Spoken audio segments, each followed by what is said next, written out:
তিনটা আমল মানুষের মৃত্যুর পরেও তার কবরে যাইতেই থাকবে। রেগে গেলেন তো হেরে গেলেন। রাসূল সাল্লাল্লাহু আলাইহি ওয়াসাল্লাম বলেন, তোমরা যদি কথা বলতে চাও তাহলে ভালো কথা বলো, আর যদি না পারো তাহলে চুপ থাকো। ভালো ছেলে যদি পেতে হয় তাহলে ফজরের সময় মসজিদে গিয়ে খোঁজ করো। জান্নাতের পুকুর থেকে একটা ডুব দেওয়ার কারণে দুনিয়ার সব কষ্ট দুঃখকে ভুলে গেছে। আর সেই মানুষ আজ দুনিয়া নিয়ে পড়ে আছে। আমাদের ব্রেন মগজ পচে গেছে, ব্রেনের মধ্যে ঘুণে ধরছে, ঘুণে ধরে ধরে আমাদের মস্তিষ্কটাকে নষ্ট করে দিয়েছে। আর্থিকভাবে আপনি অসচ্ছলতার মধ্যে আছেন, তারপরেও কি করতেছেন? দান করা বন্ধ করতেছেন না। এই দান আল্লাহর কাছে সবচেয়ে বেশি প্রিয়। সুবহানাল্লাহ। আমাদের আলোচনার বিষয় দান সদকা সম্পর্কে। আজকে দ্বিতীয় পর্ব।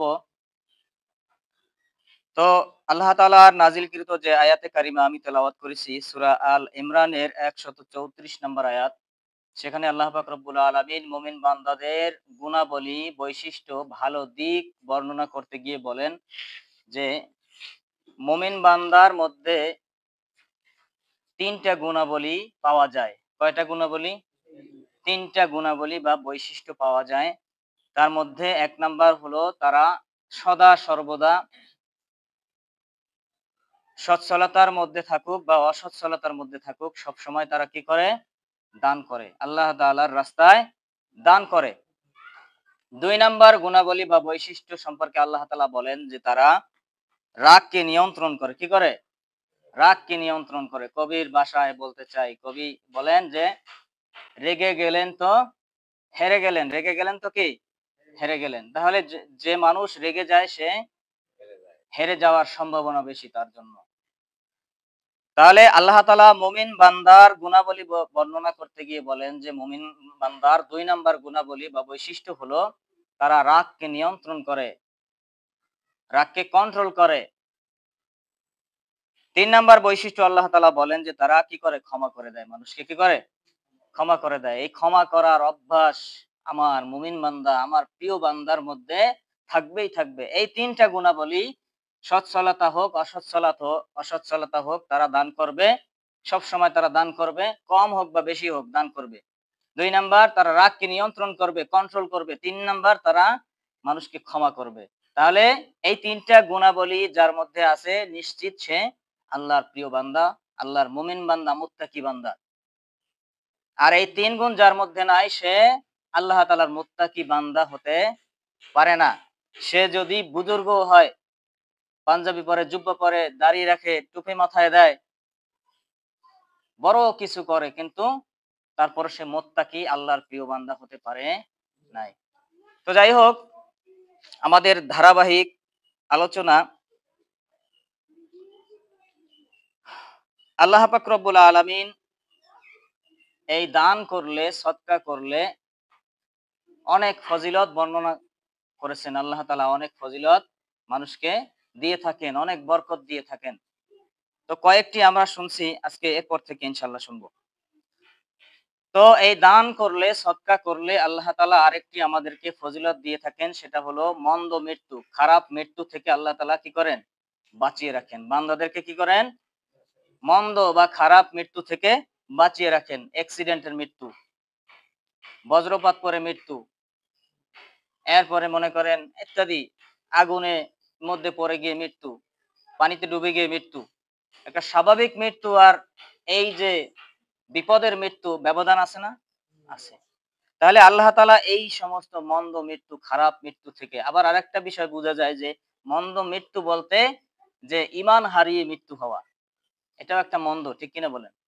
কারণ এটা তো সবচাইতে বড় খারাপ, সবচাইতে বড় বিপদের লক্ষণ। ঈমান হারিয়ে গেলে তো তার সবকিছুই শেষ হয়ে যাবে। দুনিয়ার যত চাকচিক্য, যত ঐশ্বর্য, অট্টালিকা, টাকা পয়সা, ক্ষমতা যা কিছুই আছে, এগুলো কিঞ্চিত সময়ের জন্য, সাময়িক সময়ের জন্য, ক্ষণস্থায়ী সময়ের জন্য। এগুলো ধ্বংসশীল, ধ্বংস হয়ে যাবে। যে কোনো সময় আল্লাহ হুকুম করবেন তো ধ্বংস হতে বাধ্য, ঠিক কিনা বলেন? তাহলে এই ক্ষণস্থায়ী জিন্দেগিতে আমরা কত কিছু করি, কিন্তু আমাদের সেই মৃত্যুর পরে আসল জায়গার জন্য আমরা কতটা উদাসীন, কতটা বেখেয়াল। তাহলে মৃত্যুর মাধ্যমে আমরা সেই আসল জায়গায় রওনা দেব, ঠিক কিনা বলেন? তাহলে আল্লাহ পাক রব্বুল আলামিন আমাদেরকে এই মন্দ বা খারাপ মৃত্যু থেকে আমাদের বাঁচিয়ে রাখবেন। আর কেউ যদি ঈমান হারিয়ে মৃত্যুবরণ করে তার তো সব শেষ হয়ে যাবে। তাহলে এজন্য দুনিয়ায় যদি কষ্টেও থাকে কোনো মানুষ আর তার মৃত্যুটা যদি ঈমানের সাথে হয়, সে যদি ঈমান নিয়ে পরপারে যাইতে পারে, ওপারে যাইতে পারে পরকালে, তাহলে তার এই যত কষ্ট, যত যন্ত্রণা দুনিয়ার আযাব গজব এগুলো তার কাছে কিচ্ছু মনে হবে না। সুবহানাল্লাহ। আল্লাহ রাসূল সাল্লাল্লাহু আলাইহি সাল্লাম হাদিসের মধ্যে বলেন, দুনিয়ার একজন সুখী ব্যক্তি, একেবারে চির সুখী ব্যক্তি, তাকে কিয়ামতের মাঠে, কিয়ামতের দিন আল্লাহ তাআলা বলবেন যে, এই আমার সুখী বান্দাকে, দুনিয়ায় সুখী ছিল, অনেক শান্তিতে ছিল, তাকে কি করো? জাহান্নামের একটা পুকুর আছে, ওই পুকুর থেকে তাকে একটা ডুব দেওয়াই আনো। ফেরেশতারা তাকে কি করবে? জাহান্নামের পুকুর থেকে একটা ডুব দেওয়াই আনবে। শুধুমাত্র মুহূর্তের মধ্যে ডুব দেওয়াইয়া উঠায় নিয়ে আল্লাহ তাআলার কাছে হাজির করবেন। আল্লাহ তাআলা জিজ্ঞেস করবে যে, "ও বান্দা, সুখ বলতে কি বোঝো তুমি? আমাকে একটু বর্ণনা করো।" তখন দুনিয়ায় সুখী ব্যক্তি, কোনো কিছুর অভাব ছিল না, ওই ব্যক্তি বলবে যে, "হে আল্লাহ, সুখ কাকে বলে? আমি তো জানি না। সুখ বলতে আমার কিচ্ছু মনে নাই। আপনি কি বলেন?" আল্লাহু আকবার, আল্লাহু আকবার, সুবহানাল্লাহ। কত বড় আযাব, কত বড় কঠিন বিপদ জাহান্নাম, জাহান্নামের আগুন হোক বা হিমশীতল শাস্তি হোক, যেটাই হোক না কেন। তাহলে পুকুরের মধ্যে একটা ডুব দেওয়ার কারণে দুনিয়ার সবকিছু সে ভুলে গেছে। সুখ শান্তি, আল্লাহ, এগুলো সব ভুলে গেছে। আবার দুনিয়ায় একজন দুঃখী ব্যক্তিকে আল্লাহ তাআলা বলবে যে, ফেরেশতারা এই ব্যক্তিকে জান্নাতের একটা পুকুর থেকে ডুব দেওয়াইয়া আমার সামনে হাজির করাও। হাজির করানোর পরে জিজ্ঞেস করবে, ও বান্দা, তুমি কষ্ট দুঃখ বলতে কি বোঝো? আমাকে একটু বর্ণনা করো। সুবহানাল্লাহ। তখন ওই বান্দা বলবে যে, হে আল্লাহ, দুঃখ কষ্ট কাকে বলে? আমি তো জানি না। আমি তো জানি না। জান্নাতের পুকুর থেকে একটা ডুব দেওয়ার কারণে দুনিয়ার সব কষ্ট দুঃখকে ভুলে গেছে। আর সেই মানুষ আজ দুনিয়া নিয়ে পড়ে আছে, দুনিয়ার জন্য কত কিছু করে, আখেরাতের কামাই যে করতে হবে, আখেরাতের জন্য সঞ্চয় করতে হবে, এটা সে ভুলে গেছে। আসল গন্তব্যের কথা সে ভুলে গেছে। এটা কি বুদ্ধিমানের কাজ হতে পারে? বুদ্ধিমানের কাজ হতে পারে না এটা।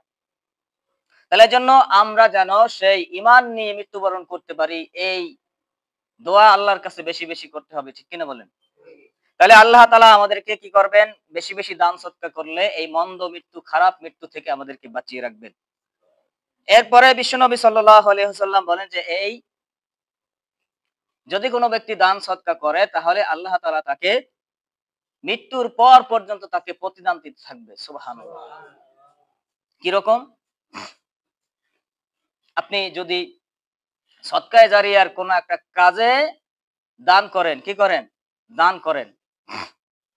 যেমন মনে করেন মসজিদ উন্নয়নমূলক কাজে, মাদ্রাসা উন্নয়নমূলক কাজে, সমাজ উন্নয়নমূলক কাজে, একজন এতিম মিসকিন, গরিব, অসহায়, দুঃখী, বাড়িহীন অবস্থায় আছে, খাদ্যহীন, বস্ত্রহীন অবস্থায় আছে, তাকে আপনি আসবাবপত্রের ব্যবস্থা করে দিলেন, ঘরের ব্যবস্থা করে দিলেন, থাকার ব্যবস্থা করে দিলেন।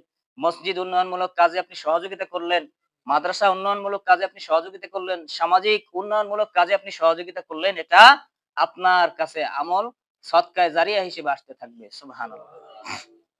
বিশ্বনবী সাল্লাল্লাহু আলাইহি ওয়াসাল্লাম বলেন যে, ৩ টা আমল মানুষের মৃত্যুর পরেও চালু থাকে। কি থাকে? চালু থাকে। মানুষ মরার পরে কি আর কোনো তার আমল করার সুযোগ আছে? কোনো সুযোগ নাই। কিন্তু ৩ টা আমল মানুষের মৃত্যুর পরেও তার কবরে যাইতেই থাকবে। সুবহানাল্লাহ। যতদিন পর্যন্ত ওই ৩ টা কাজ চালু থাকবে, জারি থাকবে, ততদিন পর্যন্ত তার কবরে তার আমলনামায় আল্লাহ তাআলা নেকিগুলো বরাদ্দ করে পাঠাইতে থাকবে, কপি করে করে। সুবহানাল্লাহ। সেই ৩ টা আমল কি, কি? ১ নাম্বার হলো সদকায়ে জারিয়া। কি? সদকায়ে জারিয়া। আপনি ভালো কাজে, এই যে একটু বললাম, এই ভালো, ভালো কাজে আপনি ব্যয় করেন।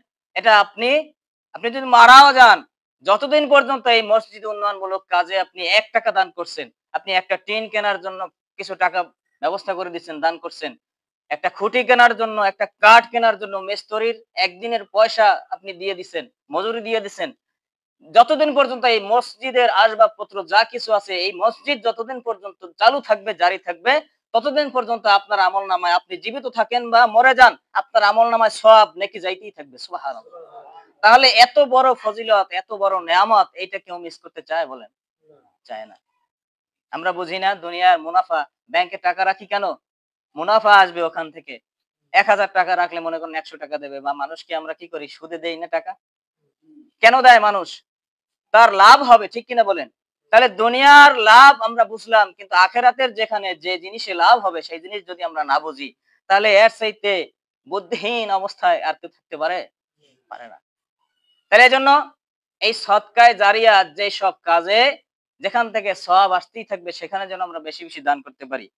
২ নাম্বার ২ নাম্বার আমল হলো উপকারী বিদ্যা বা উপকারী জ্ঞান। কিরকম? আপনি একটা জ্ঞান জানেন, ভালো একটা কথা জানেন, এই কথাটা আরেকজনকে শিখাইলেন, আরেকজনকে কথাটা শুনাইলেন, সে যতদিন পর্যন্ত আবার আরেকজনকে এই কথা শোনাবে, এই ভালো কথা পরামর্শ দেবে, ততদিন পর্যন্ত আপনার আমলনামায় সওয়াব আসতে থাকবে। যেমন করে কেউ যদি কাউকে কোরআন শিখায়, কেউ যদি কাউকে কোরআন শিখায়, হাদিস শিখায়, সে যতদিন পর্যন্ত আমল করবে বা যতদিন পর্যন্ত আরেকজনের কাছে এই দাওয়াত গুলো পৌঁছাইতে থাকবে, ততদিন পর্যন্ত আপনার আমলনামায় এই নেকিগুলো আসতেই থাকবে। সুবহানাল্লাহ। দেখছেন কত লাভ? ১ থেকে সহস্রাধিক। সুবহানাল্লাহ।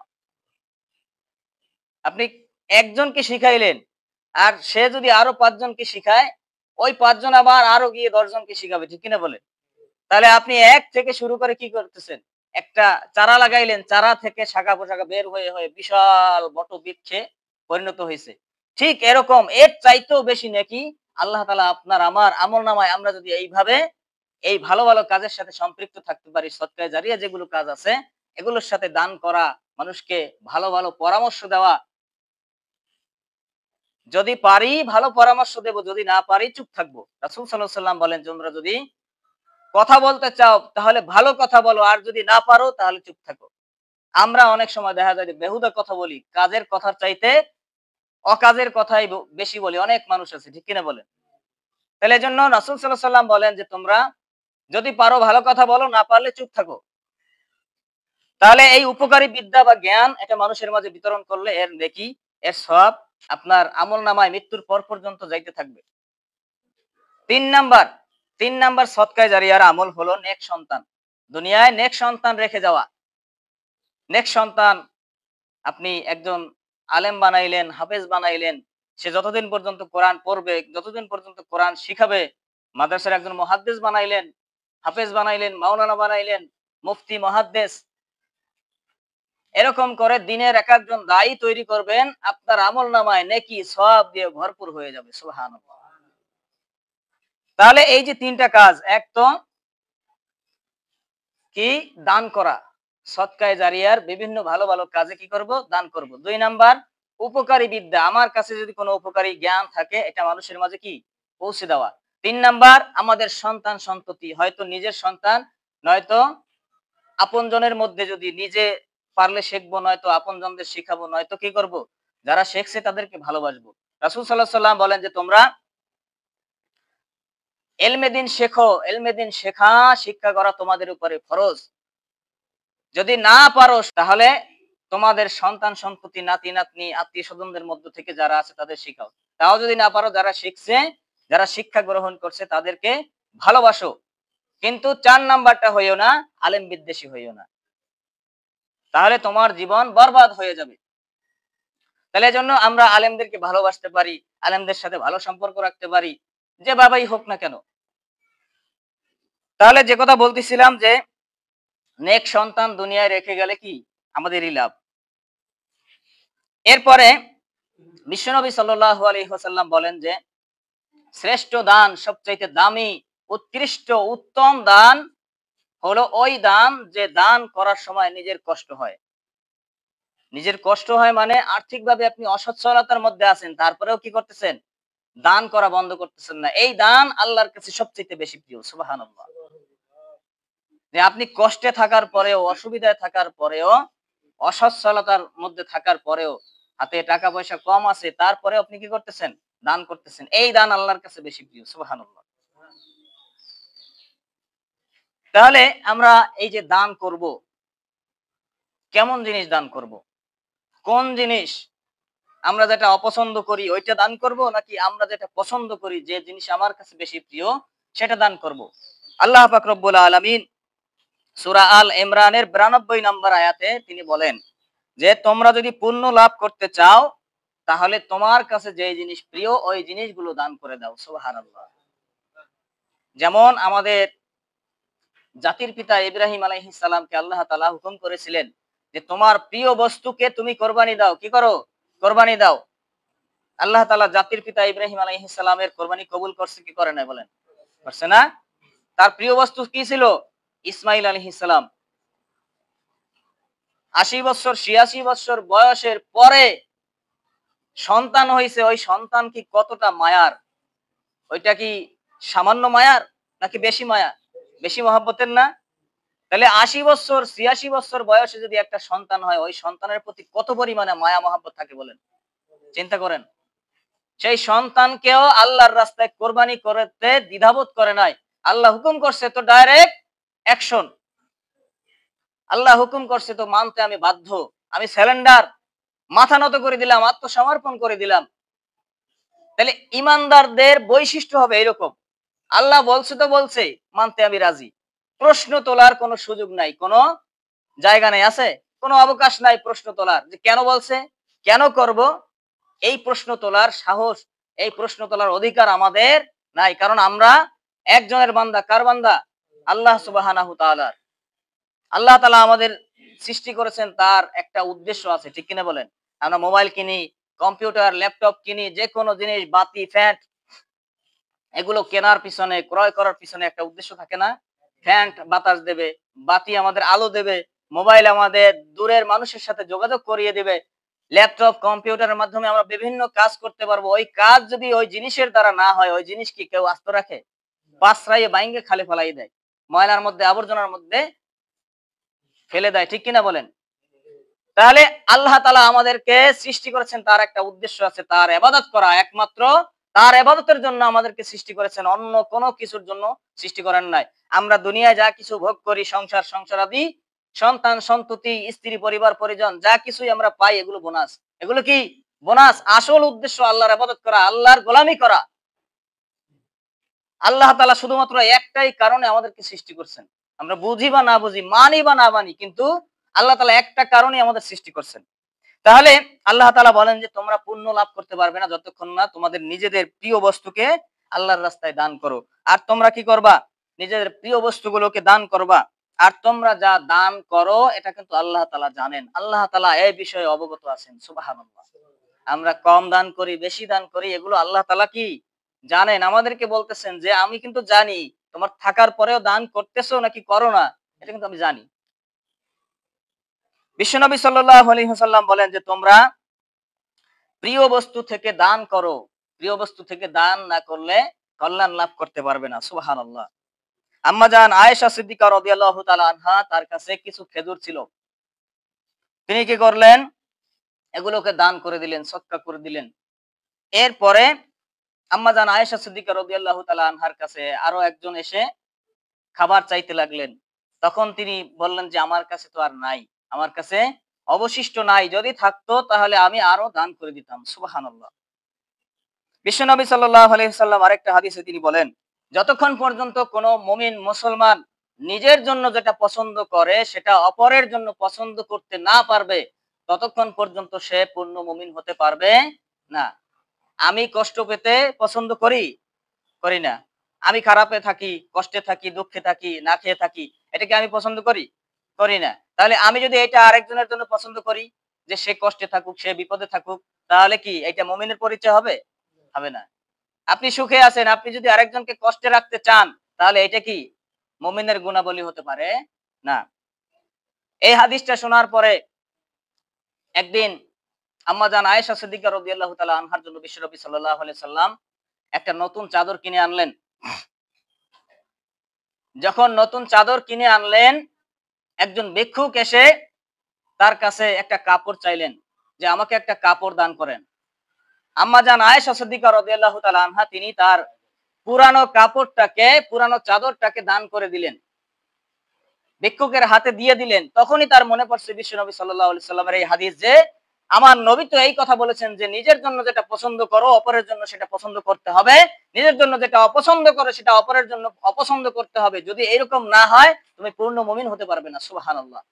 আম্মা জান আয়েশা সিদ্দিকা রাদিয়াল্লাহু তাআলা আনহা তিনি বললেন যে আপনি পুরানো কাপড়টা আমাকে ফেরত দেন, আমি আমার নতুন কাপড়টা দিয়ে দিতেছি। সুবহানাল্লাহ। তিনি নতুন কাপড়টা দান করে দিয়েছেন পুরানো কাপড় রেখে। সুবহানাল্লাহ। বিশ্বনবী সাল্লাল্লাহু আলাইহি ওয়াসাল্লাম জিজ্ঞেস করলেন যে ও আমার আয়েশা, বিশ্বনবী সাল্লাল্লাহু আলাইহি ওয়াসাল্লাম তার স্ত্রী আয়েশা রাদিয়াল্লাহু তাআলা আনহাকে হুমায়রা বলে ডাকতেন। ইয়া হুমায়রা, অর্থাৎ হুমায়রা অর্থ কি? লাল সুন্দরী। ও আমার লাল টুকটুকে বউ, তুমি আমার নতুন চাদর কিনে দেওয়া সেই চাদরটা কোথায় রেখেছো? সেটা কি করছো? আয়েশা রাদিয়াল্লাহু তাআলা আনহা বলতেছেন যে ইয়া রাসূলুল্লাহ, আপনার এই হাদিস মনে পড়ার পরে আমি কি করছি? পুরানো চাদর দান না করে আমি নতুন চাদর দান করে দিয়েছি। সুবহানাল্লাহ। আবু বকর সিদ্দিক রাদিয়াল্লাহু তাআলা আনহুর একদিনের ঘটনা শুনেন। বিশ্বনবী সাল্লাল্লাহু আলাইহি সাল্লাম একদিন যুদ্ধের জন্য প্রস্তুতি নিতেছিলেন, তখন সবাইকে ডেকে বললেন সাহাবীদেরকে যে আমার সাহাবীরা, তোমাদের কাছে কার কি আছে, এই যুদ্ধের জন্য কে কি দিতে পারবা নিয়ে আসো। এক একজন এক এক ভাবে নিয়ে আসলেন। কেউ তার সম্পদের অর্ধেক, কেউ তার 3 ভাগের সম্পদের 3 ভাগের 1 ভাগ, এরকম করে করে এক একজন এক এক ভাবে নিয়ে আসতেছেন। আবু বকর সিদ্দিক রাদিয়াল্লাহু তাআলা আনহু তিনি বাসা থেকে আসলেন, এসে ভিড়ের পিছনে দাঁড়াইলেন, পিছনে দাঁড়িয়ে ওখানে বসে বসে রইলেন। রাসূল পাক সাল্লাল্লাহু আলাইহি সাল্লাম আবু বকর সিদ্দিক রাদিয়াল্লাহু তাআলা আনহুর জন্য ইন্তজার করতেছেন, অপেক্ষা করতেছেন, ওয়েট করতেছেন যে আমার আবু বকর কই। তাকে না দেখে জিজ্ঞেস করলেন আমার আবু বকর কই। আবু বকর রাদিয়াল্লাহু তাআলা আনহু বললেন যে লাব্বাইক ইয়া রাসূলুল্লাহ, আমি তো হাজির। তো তুমি হাজির পিছনে কেন? সামনে আসো। সামনে আসলেন। এরপরে তার হাতে একটা এরকম ছোট্ট একটা ব্যাগের মতো, ছোট্ট একটা পুটুলির মতো কিছু মানে হাতে দেখলেন। বিশ্বনবী জিজ্ঞেস করলেন যে ও আমার আবু বকর, কি তুমি আজকে এই যুদ্ধের জন্য কি নিয়ে আসছো? বললেন যে ইয়া রাসূলুল্লাহ, আমার ঘরে যা ছিল আমি সব নিয়ে আসছি। সুবহানাল্লাহ। আমার কাছে এই যতটুকু অবশিষ্ট ছিল সব আমি নিয়ে আসছি, এছাড়া বাকি আমার আর কিচ্ছু নাই ঘরের মধ্যে। তো বিশ্বনবী সাল্লাল্লাহু আলাইহি সাল্লাম বললেন যে তাহলে তোমার ঘরের কি অবস্থা? তোমার ঘরে কি রেখে আসছো? তোমার ঘর কিভাবে চলবে? আবু বকর সিদ্দিক রাদিয়াল্লাহু তাআলা আনহু বলতেছে যে ইয়া রাসূলুল্লাহ, আমার ঘরে আল্লাহ এবং আল্লাহর রাসূলের ভালোবাসা ছাড়া আর কিচ্ছু অবশিষ্ট নাই। সুবহানাল্লাহ। তাহলে সাহাবীরা নিজেদের ধন সম্পদ, অর্থ সম্পদকে ইসলামের জন্য ব্যয় করতে করতে দরিদ্র হয়ে গিয়েছেন, রাস্তার ফকির হয়ে গিয়েছেন।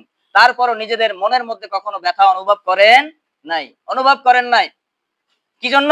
যে এটা আল্লাহর জন্য ব্যয় করছি, আল্লাহর রাসূলের পথে আমি ব্যয় করছি, আল্লাহর রাসূলের খুশির জন্য। আল্লাহর রাসূলের খুশির জন্য ব্যয় করা মানে আল্লাহর খুশির জন্য ব্যয় করা। তাহলে আমরা অনেক সময় দেখা যায় যে মসজিদে দান করি, 10 টাকা দান করতেও আমাদের কষ্ট হয়ে যায়, মনের মধ্যে ব্যথা লাগে, আরে 10 টাকার একটা নোট দিয়ে দেবো মসজিদে। অথচ ভাইরা এই জিনিসটা চিন্তা করে না যে চায়ের দোকানে ঢুকলে 1 কাপ চা খাবেন,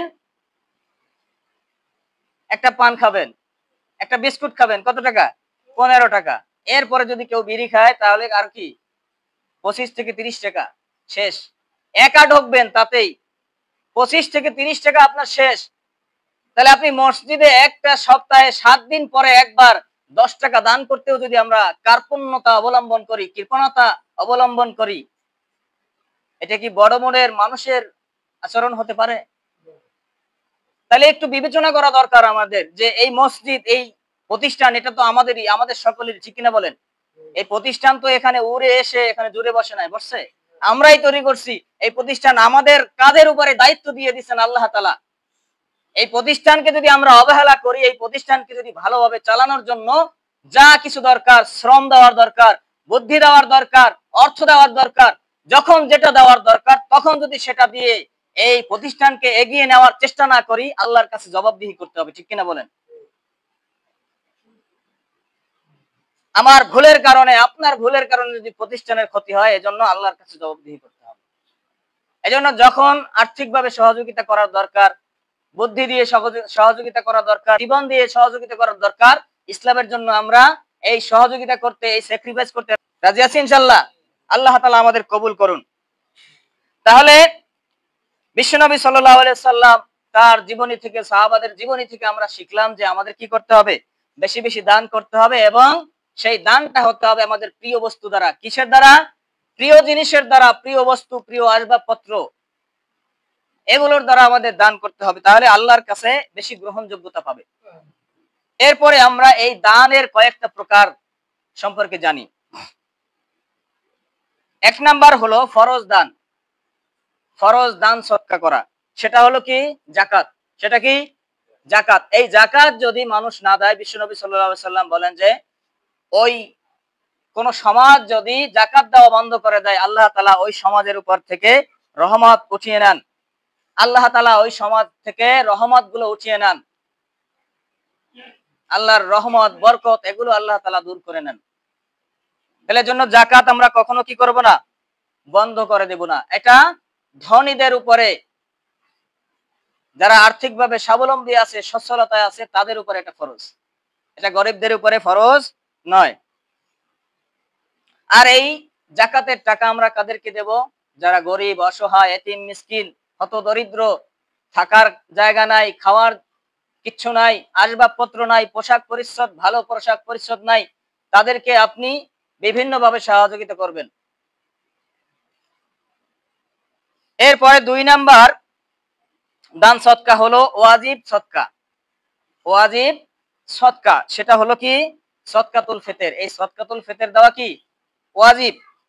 3 নাম্বার হলো নফল সদকা, আর সেটা হলো আপনি স্বেচ্ছায়, নিজের ইচ্ছায় আপনি যেটা আল্লাহর রাস্তায় দান করবেন, এটা হলো কি নফল সদকা। এটার কোনো নির্দিষ্ট সময় নাই, নির্দিষ্ট কোনো পরিমাণ নাই যে আপনি 100 টাকা দিতে হবে বা 500 টাকা দিতে হবে। আপনার সামর্থ্য আছে বেশি, আপনি সামর্থ্য অনুযায়ী আপনি দেবেন। আপনার সামর্থ্য কম আছে, আপনি ওই অনুযায়ী দেবেন। কিন্তু বিবেচনা করবেন যে এই যেটা দিতেছি, এটাতে যাকে দিতেছি, যে প্রতিষ্ঠানে দিতেছি, দিয়ে যেন আবার আমি অপমানিত না হই যে এত কম দিলাম, যে সে যদি কিছু নাও বলে, মনে মনে তো বলবে যে হারে এত ধনী ব্যক্তি এত কম দেয় দান, এত কম দান করে, এটা মনে মনে তো সে বলবে, ঠিক কিনা বলেন? আর মানুষ মনে মনে বলুক বা সরাসরি বলুক বা না বলুক, আল্লাহ তাআলা তো দেখতেছেন।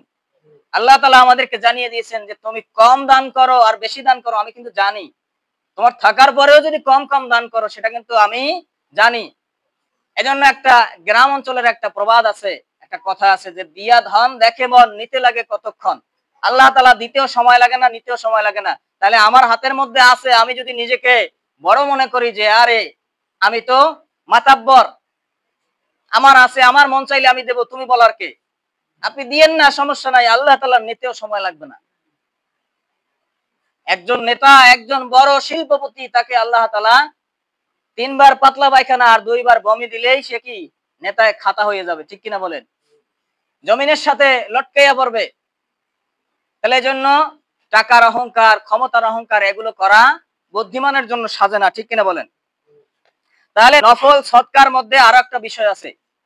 যেমন মনে করেন কোন অসহায় মানুষ আছে, তাকে আপনি সাহায্য করলেন। একজনের বাড়ি নাই, থাকার ব্যবস্থা নাই, তাকে আপনি ব্যবস্থা করে দিলেন। এরকম করে করে বিভিন্ন দিক আছে। যেমন মনে করেন একজনের বিবাহের উপযুক্ত হয়েছে, কিন্তু গরিব মানুষ, বিবাহের খরচাপাতির ব্যবস্থা নাই, আপনি তাকে বন্দোবস্ত করে দিলেন, ব্যবস্থা করে দিলেন। আল্লাহ পাক রব্বুল আলামিন সূরা নূরের 32 নম্বর আয়াতে বলেন যে যারা বিবাহহীন আছে, বিবাহ সারা অবস্থায় আছে, তাদেরকে তোমরা কি করো? বিয়ে দিয়ে দাও। তাদেরকে বিয়ের ব্যবস্থা করে দাও, বন্দোবস্ত করে দাও। এমনকি তোমাদের দাস দাসীদেরকেও, তারা যদি সৎকর্মশীল হয়, তারা যদি ভালো হয়, তাদেরকে কি করো? তাড়াতাড়ি বিয়ের ব্যবস্থা করে দাও। তারা যদি নিঃস্ব হয়, অসচ্ছল হয়, আর্থিকভাবে কষ্টে থাকে, আল্লাহ তাআলা নিজ অনুগ্রহে তাদেরকে সচ্ছল করে দিবেন। সুবহানাল্লাহ। তাহলে আমরা যে এই যে বিয়ে করে কি খাওয়াবে, কি পড়াবে, কোথায় রাখবে, এই চিন্তা করি, তাহলে এই চিন্তা করার কোনো দরকার আছে বলেন? আল্লাহ তাআলা বলতেছে তারা যদি গরিব হয়, অসচ্ছল হয়, তাদেরকে সচ্ছল করে দেওয়া, ধনী করে দেওয়া, টাকার মধ্যে, ইনকামের মধ্যে বরকত দিয়ে দেওয়ার দায়িত্ব কার? স্বয়ং আল্লাহ সুবহানাহু তাআলার। আল্লাহ তাআলা মানুষ সৃষ্টির 50,000 বছর পূর্বে এই রিজিকের ব্যবস্থা করে রাখছেন। কোন মানুষ কি খাবে, কোন মানুষ কি পড়বে, কোন মানুষ কার সাথে চলবে, কার সাথে তার বিবাহের ব্যবস্থা হবে, এটা আল্লাহ তাআলা আগেই লিখে রাখছেন। আপনি আমি চিন্তা করলে কাজ হবে? কোনো লাভ নাই। আপনি কি খাবেন না খাবেন এই চিন্তা আপনার করার দরকার নাই। আপনার চিন্তা ইবাদত করার, আপনার চিন্তা ভালো কাজ করার, আপনার খাওয়ানোর, আপনার রিজিকের, আপনার খাবারের বন্দোবস্ত আল্লাহ তাআলা করে রেখেছেন, ঠিক কিনা বলেন? এজন্য এই চিন্তা আমাদের দায়িত্ব না, এ দায়িত্ব আল্লাহর। এ দায়িত্ব কার? আল্লাহ সুবহানাহু ওয়া তাআলার। তাহলে আল্লাহ তাআলা বলেন যে যারা বিবাহহীন আছে তাদের বিবাহের ব্যবস্থা করে দাও। তাহলে এই দায়িত্ব, এই কথাটা আল্লাহ তাআলা শুধুমাত্র তার পরিবারের উপরে চাপাই দেন নাই, এটা সমাজ থেকে শুরু করে সবার ক্ষেত্রে, সবার উপরে, সবার কাঁধের উপরে এই দায়িত্ব দিয়েছেন। তাহলে মনে করেন যদি একটা সন্তান উপযুক্ত হয়েছে, ছেলে বা মেয়ে, তার দায়িত্ব যদি তার বাবা মায়ের উপরেই শুধু থাকে, তাহলে যে ব্যক্তির, যে সন্তানের বাবা মা নাই, তাকে কে বিয়ে দেবে? সে কি নিজে নিজে বিয়ে করবে?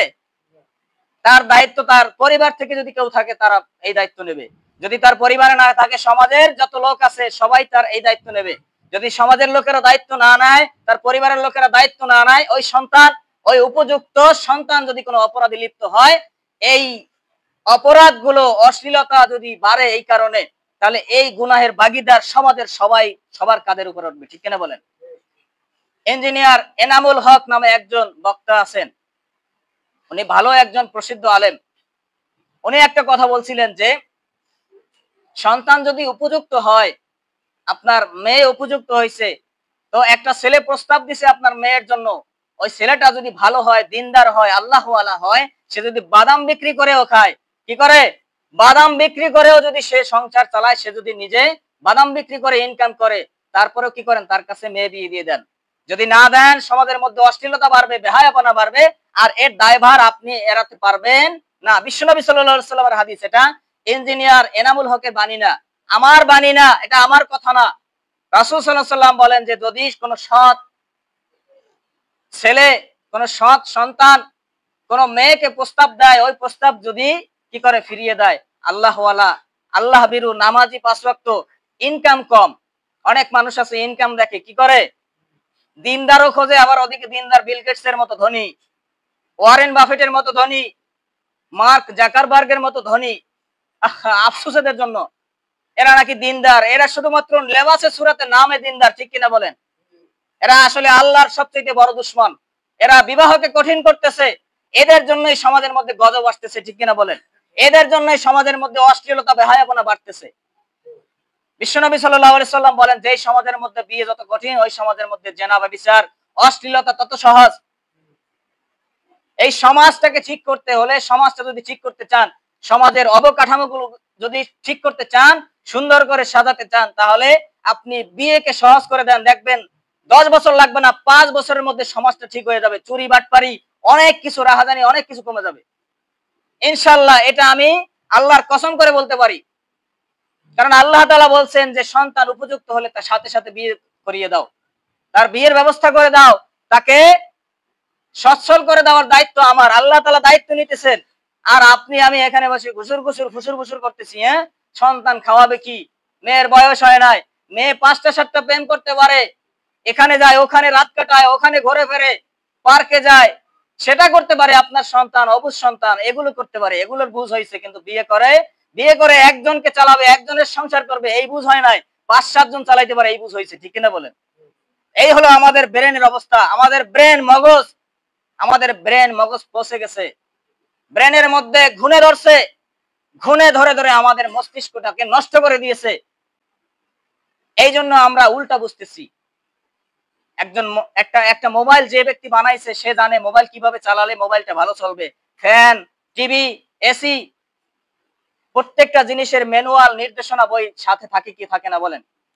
থাকে না? কেন থাকে?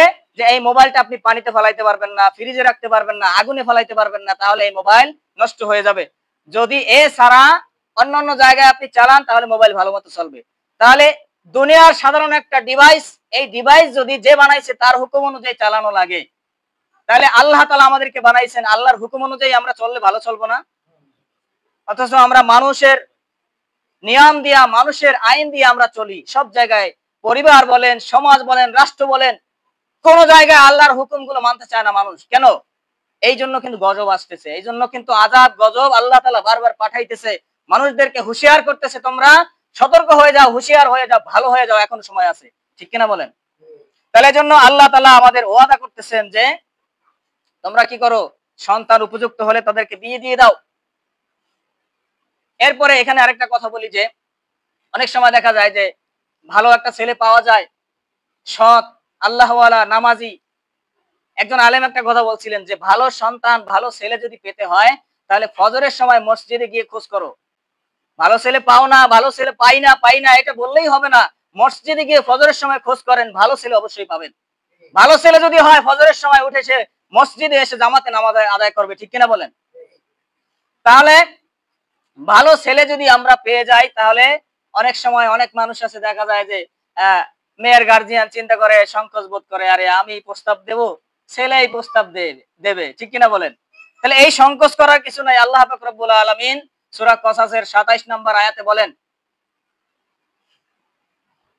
মুসা আলাইহিস সালাম একদিন ক্লান্ত হয়ে সর্বস্ব হারিয়ে নিঃস্ব হয়ে ফেরাউনের ধাওয়া খেয়ে তিনি একাকী নির্জনে চলে গেছেন। এখন ওই অবস্থায় সবকিছু হারিয়ে, পরিবার হারিয়ে, সবকিছু হারিয়ে মুসা আলাইহিস সালাম একটা গাছের নিচে বসে বসে আল্লাহর জিকির করতেছে আর আল্লাহ স্মরণ করতেছে, হে আল্লাহ আমার এখন কি অবস্থা হবে? মুসা আলাইহিস সালাম বলতেছে যে রব্বি ইন্নী লিমা আনজালতা ইলাইয়া মিন খায়রিন ফাকির, হে আল্লাহ আমি আপনার সাহায্যের আশায় মুখাপেক্ষী হয়ে বসে আছি, ভিখারি হয়ে, অসহায় হয়ে আমি আপনার দিকে তাকিয়ে আছি, আপনি আমাকে সাহায্য করেন। এরপরে কিছুক্ষণ পর দুইটা মেয়ে, আল্লাহ তাআলা এই ঘটনাগুলো আমি বানাই বলতেছি না, পবিত্র কোরআনের কথা, সূরা কসাসের মধ্যে আছে। আল্লাহ তাআলা এখানে বর্ণনা করে দিয়েছেন, উল্লেখ করে দিয়েছেন যে দুইটা মেয়ে লাজুক পায়ে হেঁটে আসতেছে। কিভাবে? লাজুক পায়ে। আল্লাহ তাআলা মেয়েদের বর্ণনা করতেছে যে লাজুক অবস্থায় তারা হেঁটে হেঁটে আসতেছে, এমন না যে হিল পরে, পায়ে হিল পরে, চুলের গোছাগুলো একেবারে ঘোড়ার মতো আর জোরে জোরে হাঁটতেছে। বর্তমানে মেয়েদের অবস্থা দেখেন না কিভাবে হাঁটে। তাহলে আল্লাহ তাআলা এই ঘটনাগুলো কেন উল্লেখ করলেন? যে মেয়েরা আসলে লাজুক পায়ে হাঁটবে, তারা নমনীয় অবস্থায় হাঁটবে, রাস্তায় হাঁটাচলা করবে। আগেকার মা বোনদের দেখা যেত যে পুরুষ যদি রাস্তা দিয়ে হেঁটে যাইতো তাহলে তারা রাস্তায় নামতে নামতে অনেক সময় দেখা যেত পড়ে যাইত। আর বর্তমান সময়ে নারীদের কারণে পুরুষরা পড়ে যায় রাস্তা থেকে। তাহলে মুসা আলাইহিস সালামের ওই দিনকার ঘটনা যে তিনি গাছের নিচে বসে আল্লাহকে স্মরণ করতেছেন আর এই দোয়া করতেছেন।